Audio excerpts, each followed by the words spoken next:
Guys আজকে voice ভিডিওটা দেওয়ার মেন কারণ কি, সোশ্যাল মিডিয়া স্ক্রল করতে করতে, ফেসবুক স্ক্রল করতে করতে না, হঠাৎ করে একটা জিনিস চোখে বাঁধলো। তো প্রায় 1-1.5 ঘন্টা এটা নিয়ে ঘাটাঘাটি করলাম।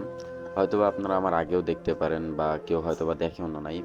তো একটা মাজারের সামনে একটা কুকুর বাইধা রাইখা দিছে। আপনারা সবাই হয়তোবা মাজারটার নাম জানেন, খানজাহান আলী।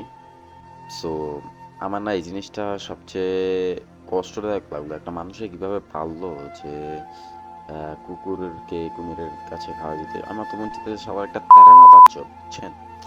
যাই হোক, কষ্ট কি কমু, মানে জিনিসগুলা না মানতে পারতেছেন না, মানুষে কেমনে কি পারে, হ্যাঁ? মানে তাও আবার কি, এত মানুষ থাকার পরেও মানে মাজারের কর্তৃপক্ষ লোক বা যারা যারা ছিল, তারা কিন্তু চাইলে কুমিরটারে ভাগায় দিতে পারতো। তারা সবাই মানে মানুষ কত বড় একটা তেরে মাথার ভাই সাব, সবাই দেখতাছে, ভিডিও করতেছে, বুঝছেন?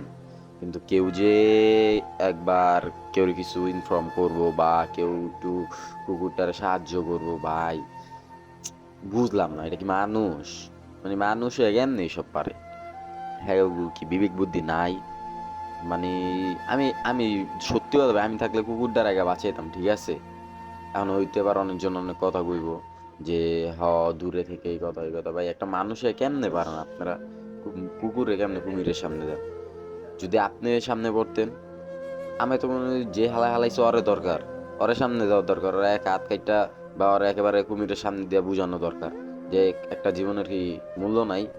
মানে কেমনে পারে মানুষ এসব? ওকে কি একটু বুক হাত পাও কাঁপে না? মানে জিনিসটা দেখা খুবই খারাপ লাগলো, এই কারণে আপনাগুলো শেয়ার করলাম, বুঝছেন? তো ভালো থাকবেন। আল্লাহ হাফেজ।